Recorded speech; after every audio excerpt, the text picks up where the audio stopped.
Perkenalkan, nama saya Dimas Putranto dari UC Accounting tahun 2025, dan di sini saya akan menjelaskan tentang cara mengerjakan soal persediaan FIFO perpetual dan periodik, dan juga average perpetual, dan juga metode penyusutan garis lurus, unit aktivitas, dan juga double declining. Nah, jadi yang pertama saya akan mengerjakan FIFO perpetual dulu ya teman-teman. Nah, untuk FIFO perpetual itu nama akunnya itu ada tanggal, ada kuantitas,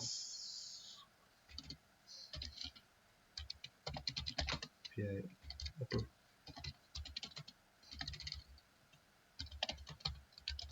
ada biaya per unit dan juga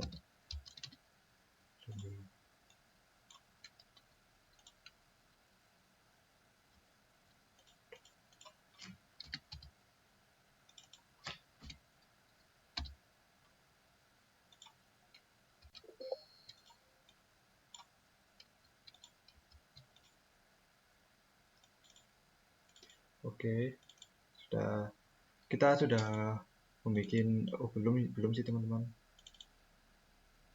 Saya akan rapiin dulu ya. Nah, ini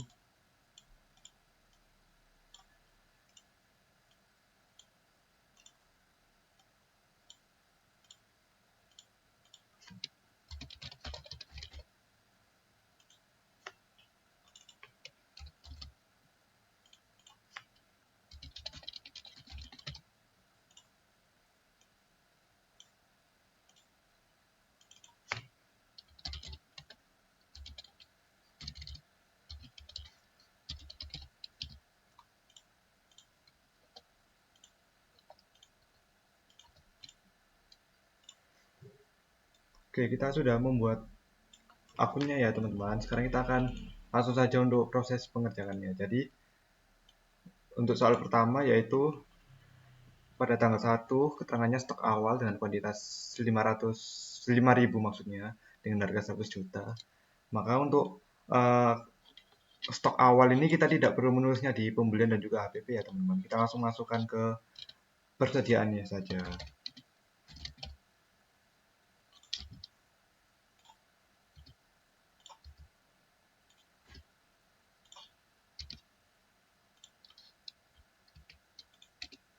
Oke. Nah, untuk tanggal selanjutnya kita akan uh, membuat, kita bikin apa dulu. Oke, kita lanjut ke transaksi selanjutnya teman-teman. Untuk tanggal 2 ini soalnya menjelaskan penjualan sebesar 2.500 ya, dengan harga segitu. Oke. Jadi untuk penjualan ini kita masukin ke HPP ya teman-teman, dengan kuantitas 2.500, dan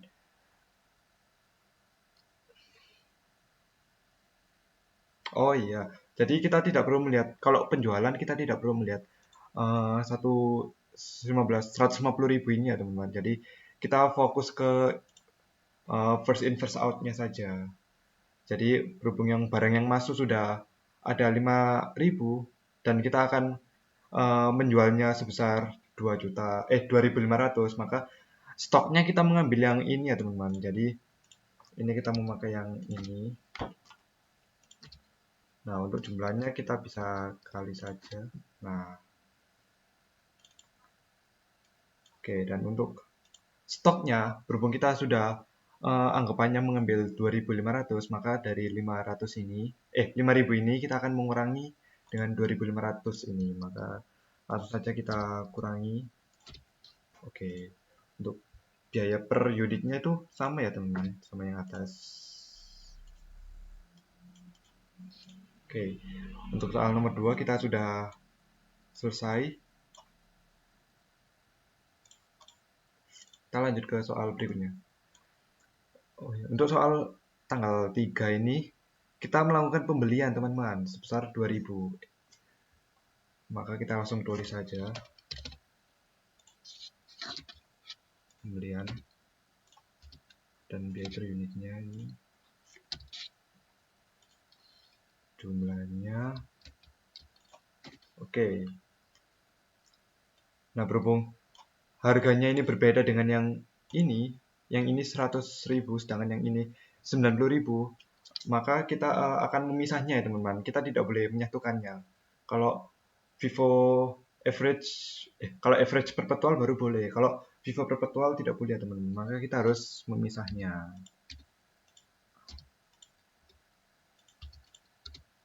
Nah, kita pisah ini ya teman-teman.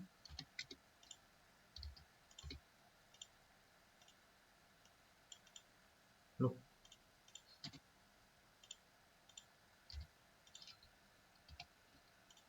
Oke.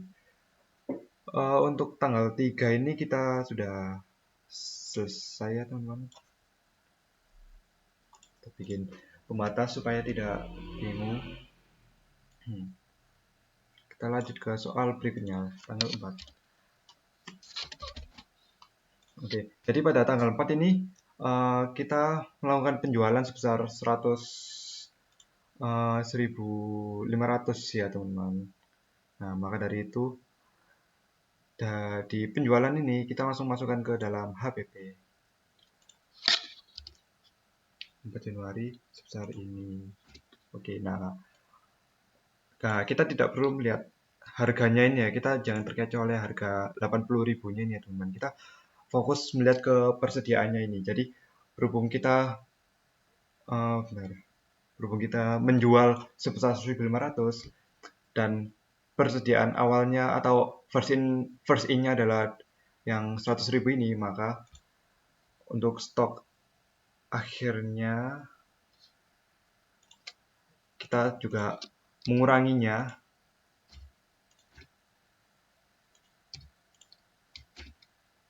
Ini juga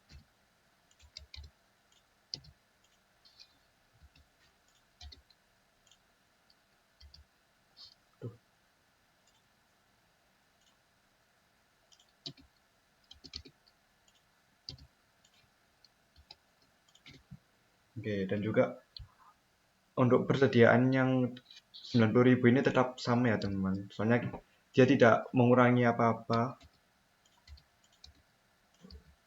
Oke.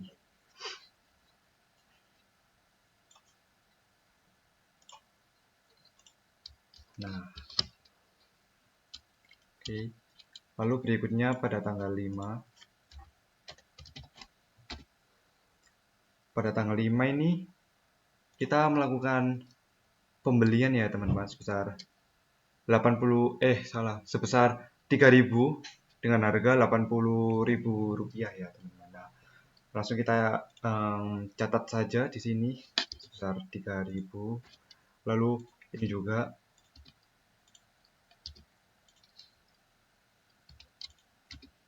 oke. Berhubung ini 80.000 berbeda ya teman-teman dengan ini dan juga yang dengan 100.000 dan juga 90.000. Nah, maka kita juga akan memisahnya teman-teman. Nah, jadi untuk yang awal ini yang 100.000 dan juga 90.000 ini tetap kita catat lagi ya teman-teman. Nah, aduh salah.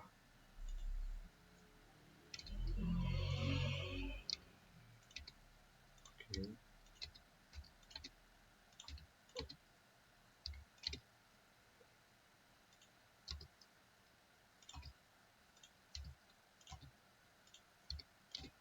Oke. Kita bikin tabel dulu teman-teman. Oke.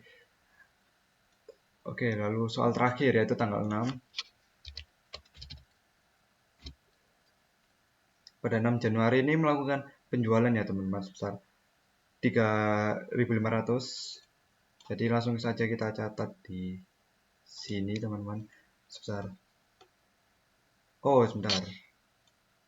Sebesar 3.500, sedangkan pada persediaan awalnya ini cuma ada tersisa 1.000 ya teman-teman. Nah, maka dari itu kita dari 3.500 ini kita kurangi oleh 1.000. Nah, langsung saja kita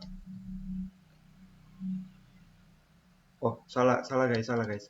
Jadi ini maksudnya ini penjualan 3.500 nih, kita yang pertama itu kita mengambil yang 1000 ini dulu ya teman-teman.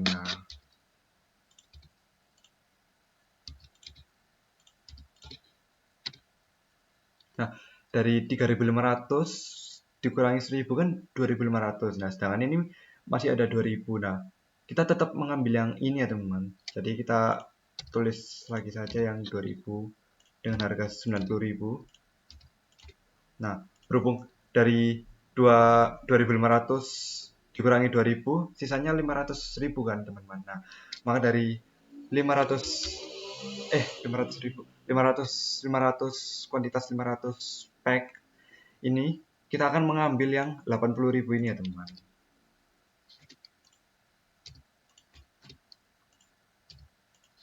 Kita langsung kalikan saja. Oke, jadi lalu untuk persediaan akhirnya ini berhubung yang 100.000 ini sudah habis dan juga yang 90.000 ini juga sudah habis. Nah, maka dari itu kita tulis 0 saja karena stoknya itu sudah habis teman-teman. Nah, tinggal tersisa yang harga 80.000 ini. Nah, sedangkan harga yang 80.000 ini kuantitasnya kan sebelumnya ada 300. Nah, dikurangi oleh 500 ini jadi sisa 2.500 ya. Dengan harga Rp80.000. Langsung saja kita kali sisa 200. Oke. Lalu yang terakhir kita akan menghitung semua ininya apa?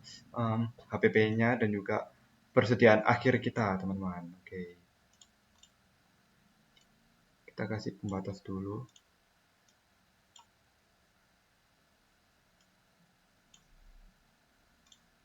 Nah, supaya tidak bingung ya teman-teman. Nah, untuk HPP-nya ini, untuk HPP-nya ini kita tambahkan semua teman-teman.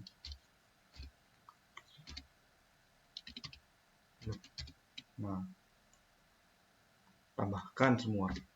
Nah, sebentar.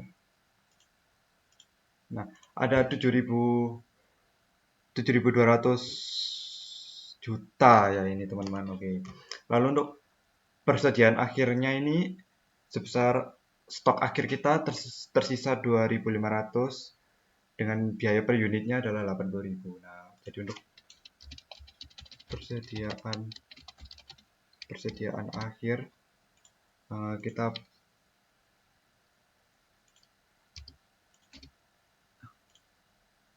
kok bisa? Oke, untuk persediaan akhirnya kita mendapatkan 200 juta ya teman-teman, 200 juta rupiah ya teman-teman. Nah, oke, lalu kita akan membuat FIFO periodik ya teman-teman. Nah, jadi untuk FIFO periodik ini akunnya itu sebenarnya tidak sebanyak FIFO perpetual ya. Nah, jadi untuk akunnya ini sedikit lebih singkat. Isinya itu ada tanggal, keterangan, kuantitas, dan juga total. Oke.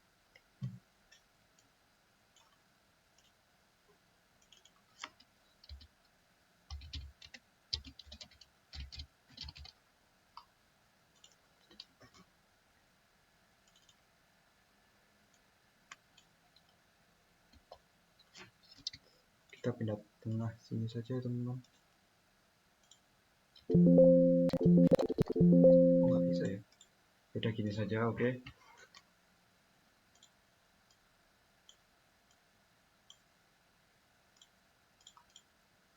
Oke, jadi untuk FIFO periodik ini kita hanya mencatat pada akun pembelian ini saja teman-teman. Untuk akun penjualannya ini kita tidak perlu mencatatnya.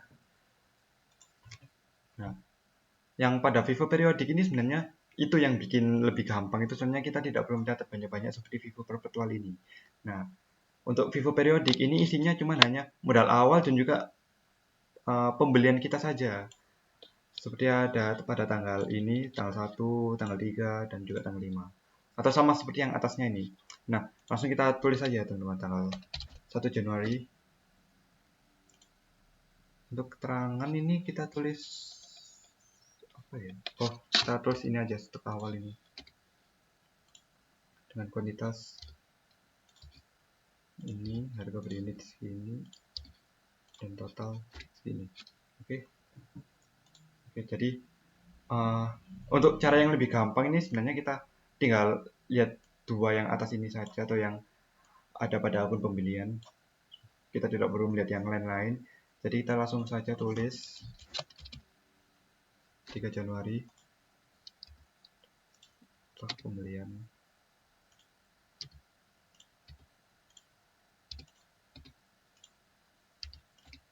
Oke. Lalu pada tanggal 5 Januari.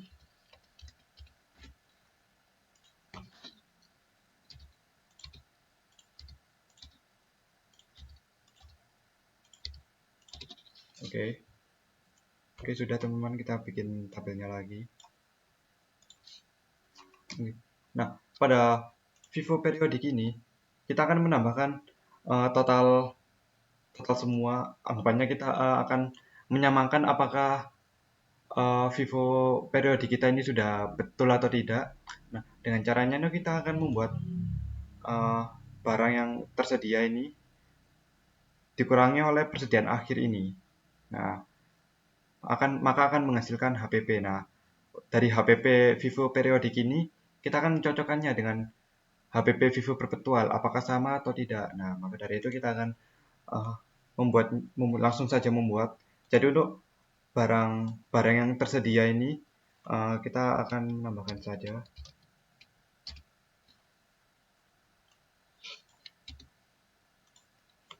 Kita tulis barang yang tersedia. Oke. Lalu dari barang yang tersedia ini atau 9.200 ini, 920 juta ini kita akan mengurangi oleh persediaan akhir ini. Nah, kita langsung kurangi. Oke, jadi kita kurangi sini. Nah, dari dua ini kita akan mengurangi ya, lalu akan menghasilkan HPP. Kita cek apakah sudah betul atau tidak. Oke, 720 juta ya teman-teman. Kita cek dengan yang atas, kita tandain saja dengan yang atas tuh sama. Oke, jadi untuk Vivo perpetual dan juga Vivo periodik ini kita sudah benar ya teman-teman. Nah, langsung kita akan bergeser ke average perpetual. Nah, jadi untuk average perpetual ini akunnya ini sama kayak Vivo perpetual ya teman-teman. Maka dari itu kita langsung akan uh, langsung kopas saja supaya lebih cepat. Nah, kita ganti menjadi average perpetual. Oke. Nah, dari average perpetual ini sebenarnya konsepnya hampir sama ya teman-teman dengan Vivo perpetual ini. Bedanya dia pada persediaannya ini dia akan membaginya. Jadi ini tidak akan double-double seperti gini ya. Jadi langsung jadi satu gitu. Oke. Langsung saja kita ke tanggal 1 tadi. Oke. Jadi pada tanggal 1 ini stok awal ya teman. Nah, jadi untuk stok awal ini sebenarnya uh, ditulisnya cuma pada persediaannya saja. Kita samakan saja di yang atas. Oke, jadi untuk tanggal 1 ini sudah selesai teman-teman. Oke, selanjutnya kita akan mengerjakan tanggal 2. Oke, jadi pada tanggal 2 ini akunnya adalah penjualan sebesar 2.500.000.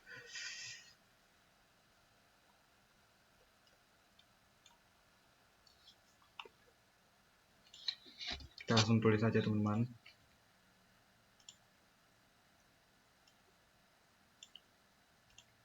Sebentar, kok saya bingung. Oke, kita langsung lanjut saja ini. Biaya per unitnya ini kita 900, lalu kita jumlah ininya. Oke. Nah, jadi untuk persediaannya ini kita tidak menyatukannya ya teman-teman. Jadi kita tetap sama saja. Oke, jadi untuk persediaannya ini kita langsung kurangi saja teman-teman. Ini kita kurang dengan ini. Lalu untuk biaya per unitnya ini tetap sama ya teman-teman. Oke, tanggal 2 kita sudah selesai. Lalu kita lanjut untuk tanggal 3. Nah, jadi pada tanggal 3 itu kita melakukan pembelian sebesar 2.000 maksudnya, dengan harga 90.000 per unitnya. Jadi kita langsung itu saja.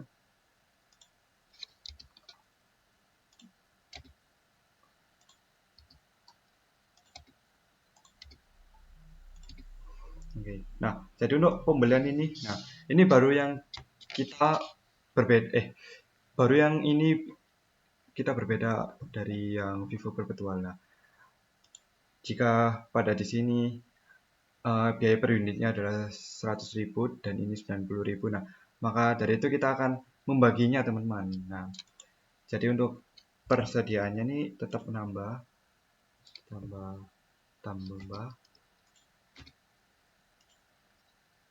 dan nah ini.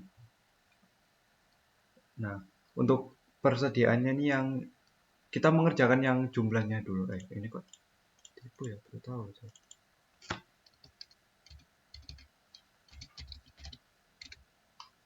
Kita jumlahkan ini dulu ya teman-teman.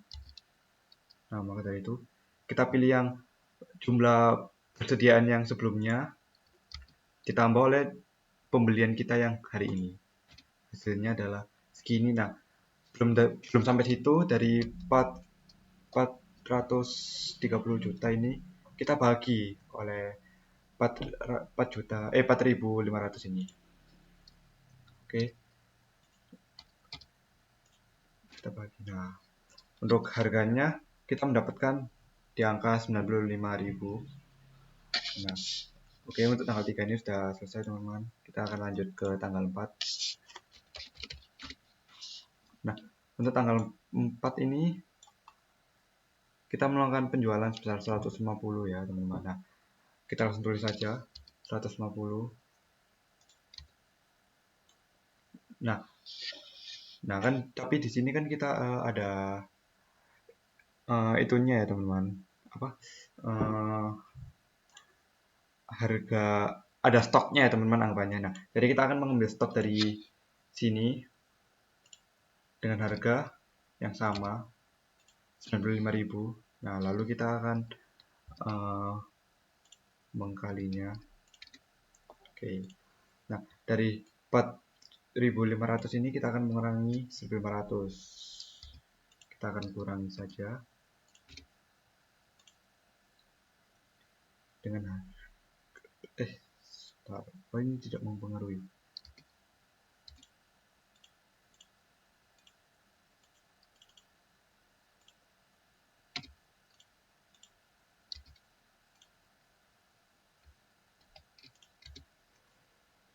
Oke, sudah selesai teman-teman. Kita akan lanjut ke soal berikutnya. Kita tabel dulu.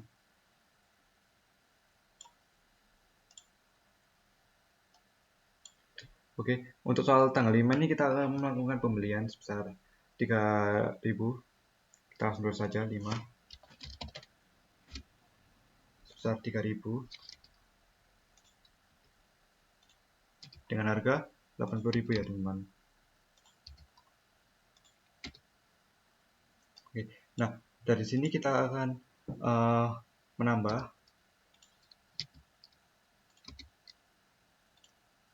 sama kayak yang atasnya tadi ya teman-teman. Ini juga ditambah. Nah, dari sini biaya per unitnya kita akan mengetahui dengan cara kita akan membaginya dari 500.000 juta ini. Kita akan mengalikan dengan 6.000. Baginya dengan 6.000 maksudnya. Jadi langsung saja ini dibagi sama ini. Oke, kita akan biaya per unit kita mendapat angka 87.000. Nah, langsung saja ke soal berikutnya. melakukan penjualan. Oke, penjualan sebesar 3.500. Langsung saja kita tulis tanggal 6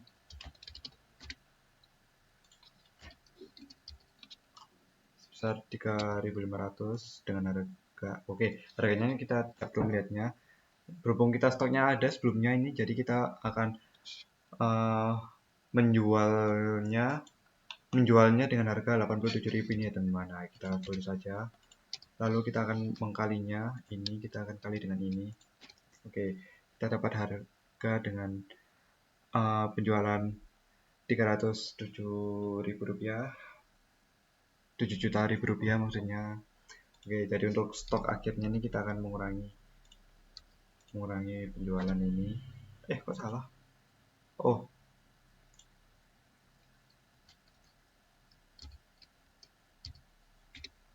oke.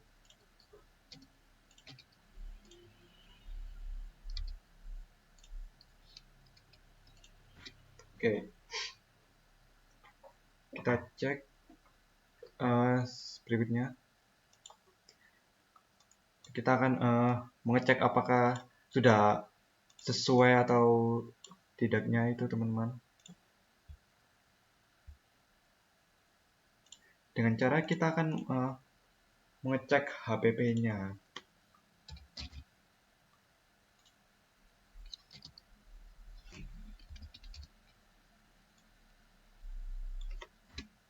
Oke, untuk total HPP-nya kita akan mendapatkan harga 8.000 juta ini. 800 juta maksudnya. Dan juga persediaan akhirnya kita dapat 200 juta ini. Kita tulis saja persediaan akhir.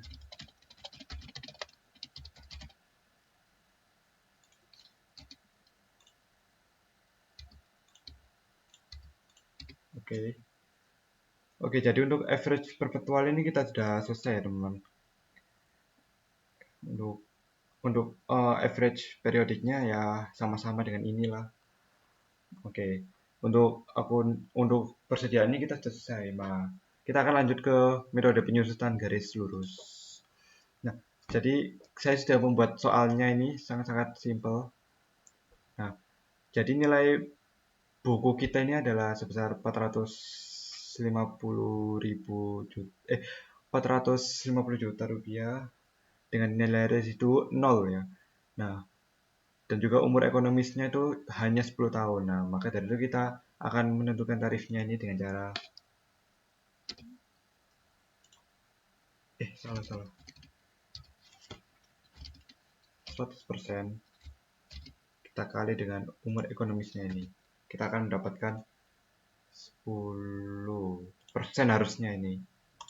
Nah, kok 100? Sebentar, ada yang salah ini.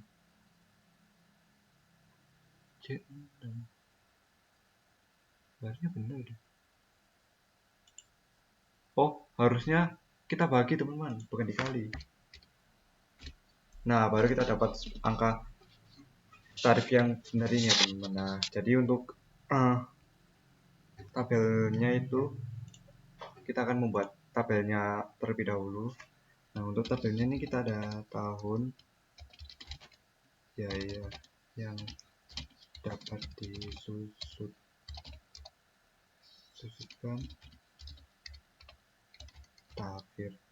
tarif beban penjusutan, akumulasi, dan juga nilai.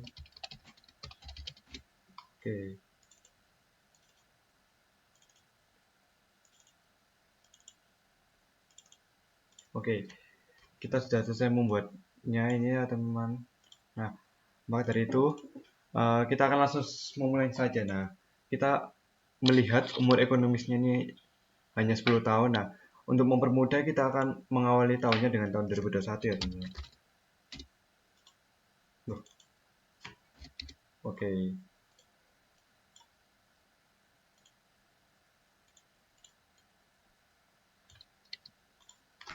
Oke, jadi biaya yang dapat disusutkan ini nilai bukunya itu ya teman-teman. Nah, kalau ada nilai residunya, biaya yang disusutkan ini nilai buku dikurangi nilai residu ya teman. Nah, berhubung nilai residunya ini nol atau tidak ada, maka kita langsung saja memasukkannya ini. Dan juga kita akan memasukkan tarif ini. Nah, jadi untuk beban penyusutannya ini dari 450 juta ini kita kali dengan 10%-nya teman. Nah, langsung kita kali. Nah, dengan beban penyusutan kita mendapatkan angka 45 juta ya teman. Nah, untuk akumulasi penyusutan ini pada tahun pertama ini sama dengan beban penyusutan ini teman-teman. Nah, untuk nilai buku akhir ini adalah uh, biaya yang dapat disusutkan ini kita kurangi dengan akumulasi penyusutan ini. Nah, balik lagi kalau biaya biaya yang dapat disusut biaya yang dapat disusutkan ini adalah nilai buku dikurangi oleh nilai residu ya teman-teman. Nah, berhubung nilai residu saya 0, maka biaya yang dapat disusutkan ini nilainya sama dengan nilai buku ini ya teman-teman. Nah, jadi untuk nilai buku ini langsung saja kita ini dikurangi ini. Nah, kita akan mendapatkan angka 405 juta.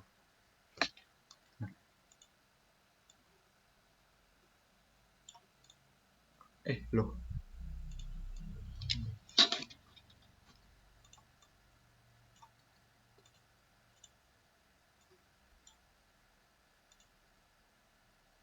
Oh, benar-benar. Saya lupa menambahkan string supaya data yang kita ambil itu tidak tidak anggapannya sama ya sumbernya. Oke, berarti yang ini juga. Oke.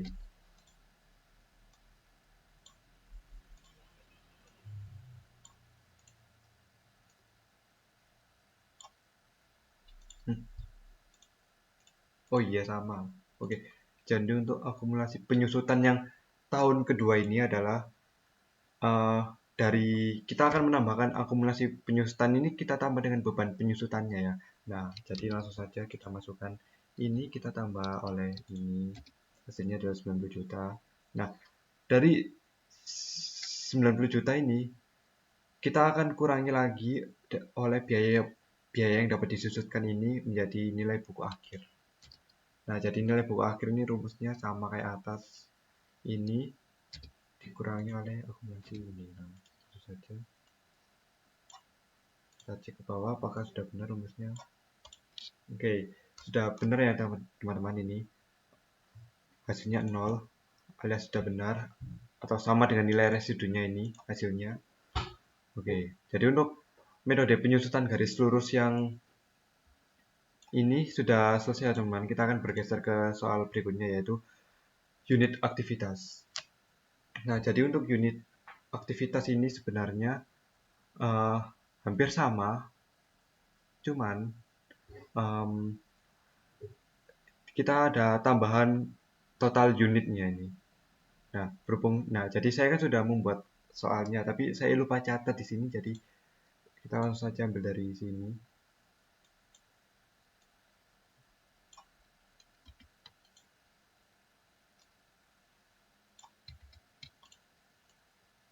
Nah, untuk akunnya itu tadi sama kayak garis lurus ya teman-teman.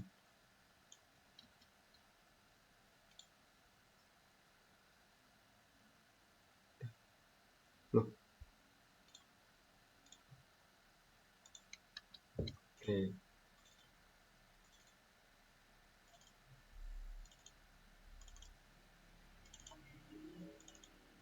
Nah, jadi biaya yang dapat disusutkan ini apa sebenarnya? Nah, ini sebenarnya bentuk soalnya ya teman-teman.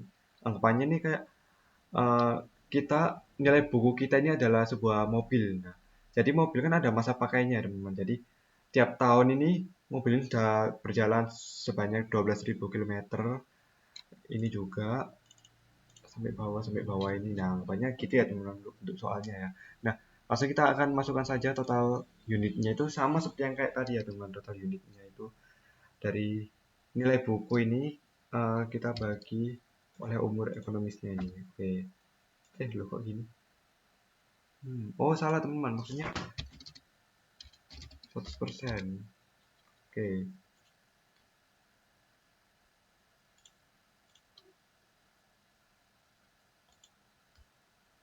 Oke, kita dapat angka 10%.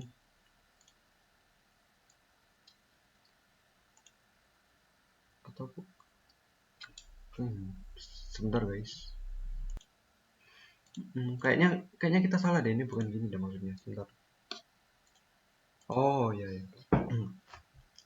Jadi total unit ini adalah total semua aktivitas yang barang itu lakukan. Seperti anggapannya kita ambil contoh mobil. Nah mobil ini dalam 10 tahun terakhir ini per tahun dia berjalan sebanyak segini, segini, segini, segini. Nah maka dari itu untuk total unitnya ini kita jumlahkan. Oh nah ini baru benar. Jadi mobil tersebut dalam 10 tahun dia berjalan sebanyak 107.000.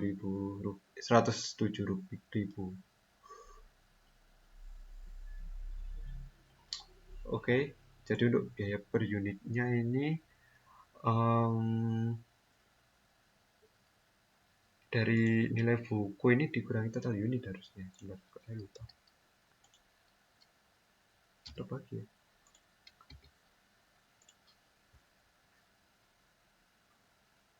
Oh iya, biaya per unit ini guys. Nah, jadi biaya per unitnya ini kita dapat di angka 4.000 rupiah ya teman-teman. Dalam per 1 kilometernya maksudnya. Oke, nah jadi dari tarif ini maksudnya total biaya per unitnya ini ya teman-teman. Nah, langsung kita masukkan saja.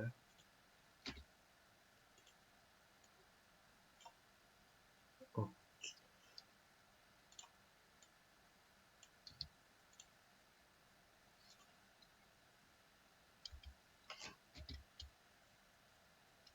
nggak bisa. Oke. Nah, oke.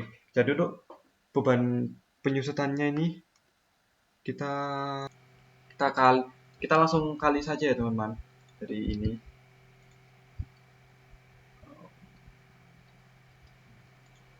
Oke.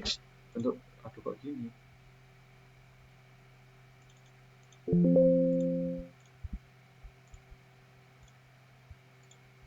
Nah,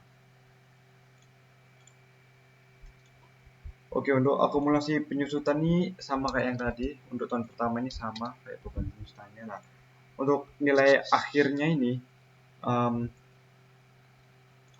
dari nilai bukunya ini kita kurangi sama akumulasi penyusutannya ini ya teman-teman.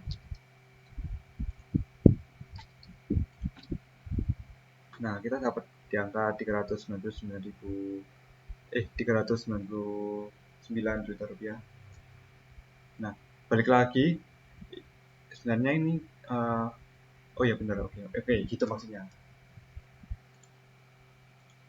Ini kita track saja ke bawah. Nah, untuk yang tahun kedua ini sama kayak tadi, nilai akumulasi penyusutan yang tahun sebelumnya kita tambah sama beban penyusutan yang tahun sekarang.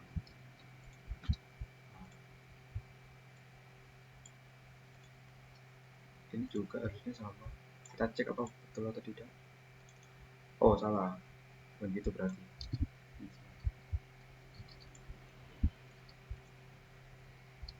Oke. Jadi nilai buku akhir ini oh benar harusnya tadi. Ini kita tambahkan ini supaya sumbernya tidak berubah atau tetap kita mengambil yang ini. Kita cek.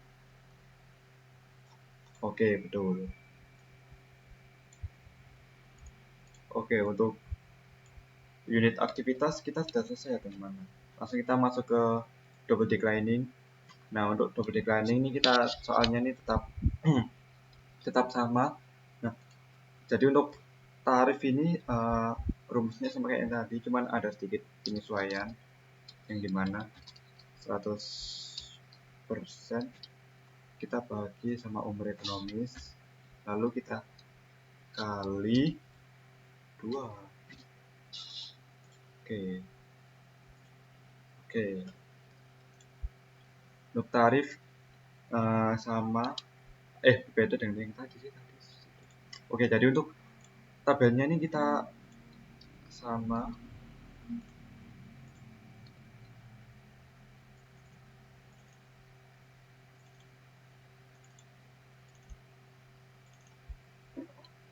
Nah, untuk tahun yang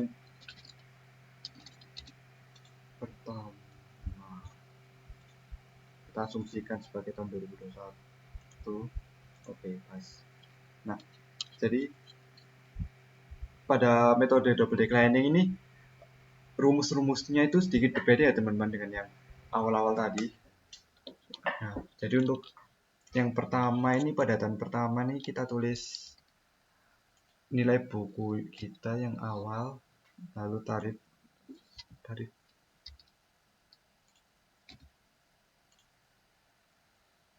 sebentar.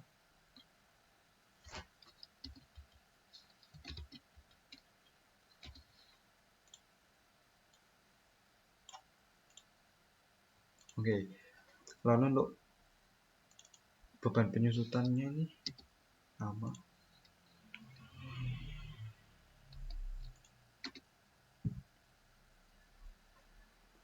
Lalu untuk akumulasi penyusutan pada tahun pertama ini juga sama kayak yang tadi. Nah, untuk nilai bukunya ini dari sama kayak yang tadi sih sebenarnya. Jadi udah langsung saja kita. Nah, oke. Nah, di sini ada sedikit perbedaan ya teman dari unit aktivitas yang tadi. Nah, biaya yang dapat disusutkan pada tahun kedua ini adalah sama dari nilai buku akhir pada tahun yang pertama ya teman-teman. Nah, langsung saja kita tulis, oke. Lalu ininya juga sama. Nah, untuk akumulasi ininya juga rumusnya juga sama, yaitu akumulasi penyusutan tahun sebelumnya kita tambah oleh beban penyusutan tahun kita sekarang. Nah, dari situ ini akan mengurangi ini. Oke, langsung kita track apakah sudah benar.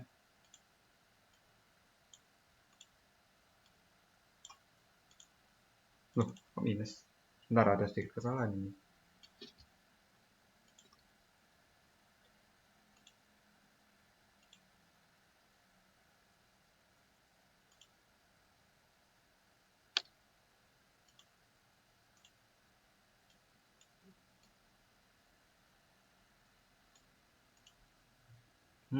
Sebentar, ada sedikit kesalahan ini kayaknya. Harusnya. Bentar. Ini. Oh ya, minus ya harusnya ya. Oke teman-teman, saya sudah menemukan kesalahan saya, yaitu pada tahun kedua ini nilai bukunya itu kita salah menjumlahkannya, yang dimana kita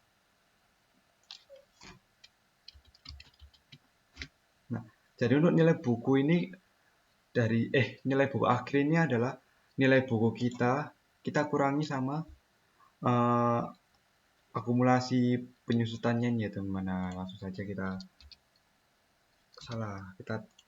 drag saja ini. Nah, ini baru benar. Nah, untuk yang tahun terakhir ini sedikit ada penyesuaiannya teman-teman. Jadi untuk beban penyusutan ini apa ya? Bentar, saya lupa. Bentar, kita tambahin saja ini.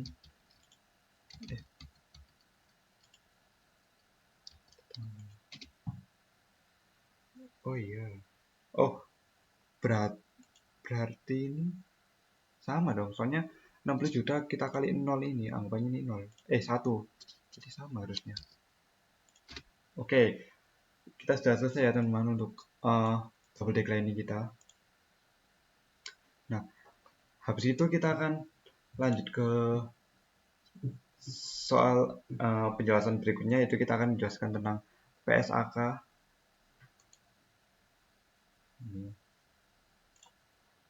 Nah, jadi sebelumnya itu apa sih itu PSAK itu? Jadi PSAK itu ada pernyataan standar akuntansi keuangan ya teman-teman. Nah, jadi langsung saja kita akan mempresentasikannya.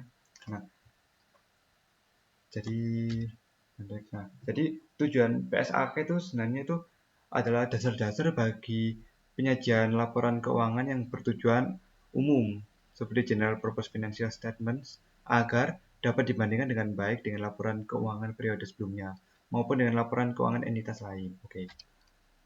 Untuk ruang lingkupnya itu berlaku bagi seluruh entitas yang menyusun laporan keuangan umum, digunakan oleh entitas orientasi laba maupun nirlaba, lalu mengatur pengakuan, pengukuran, penyajian, dan juga pengungkapan transaksi keuangan, lalu tidak berlaku untuk laporan keuangan internal ataupun laporan manajemen, lalu diterapkan pada transaksi yang memiliki dampak material terhadap laporan keuangan.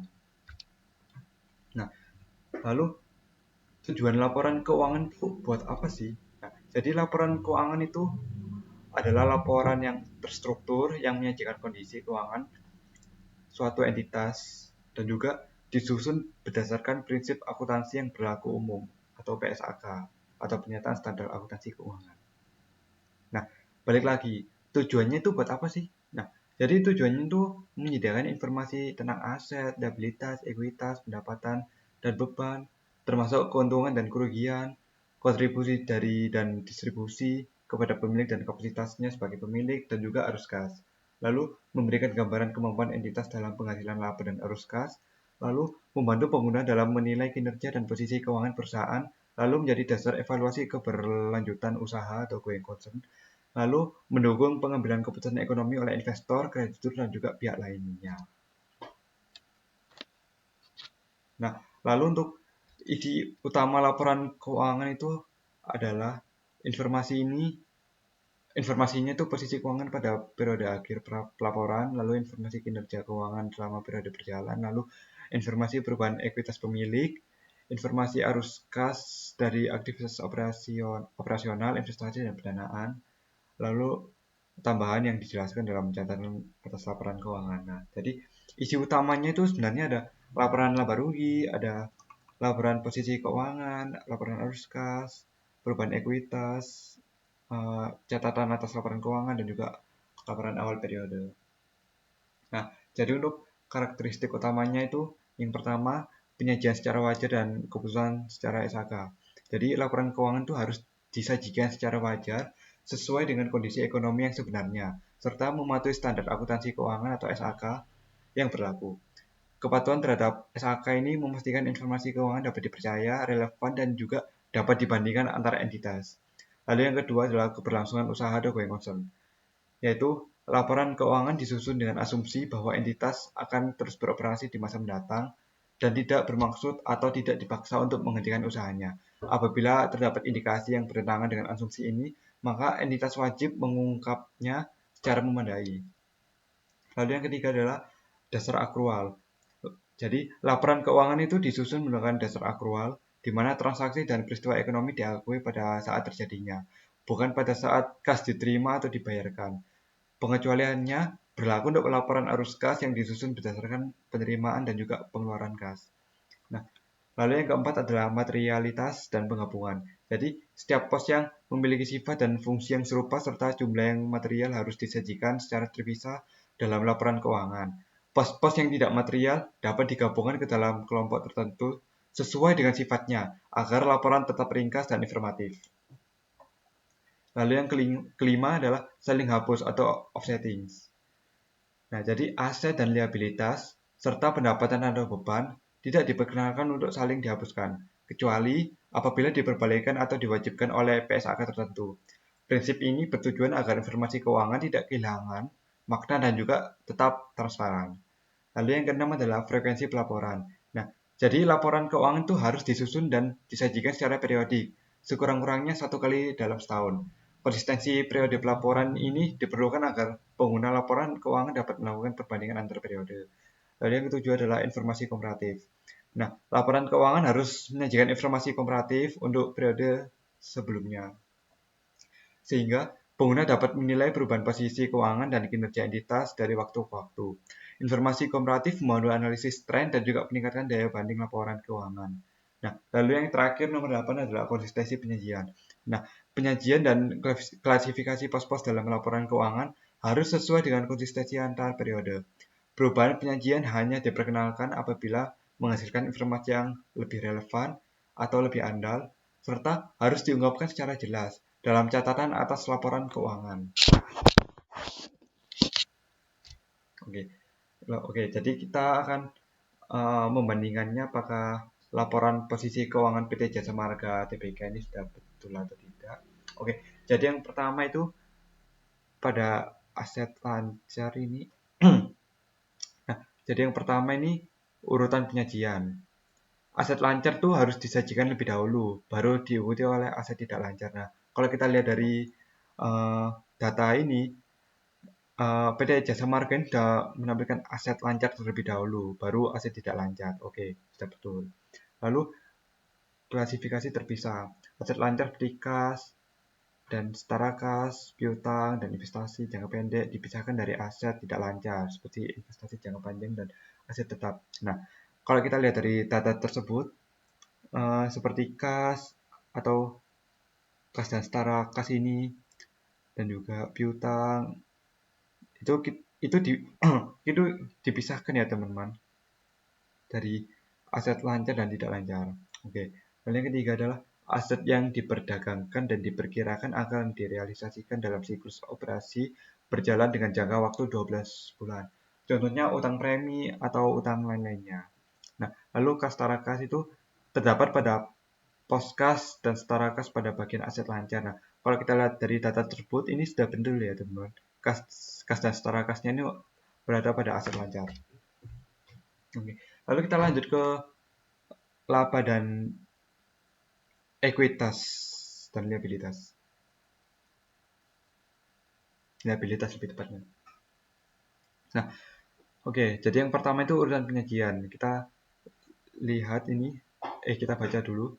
Liabilitas jangka pendek seperti utang klaim disajikan lebih dahulu, baru diikuti oleh liabilitas jangka panjang seperti cadangan manfaat polis. Nah, kalau kita lihat ini, um,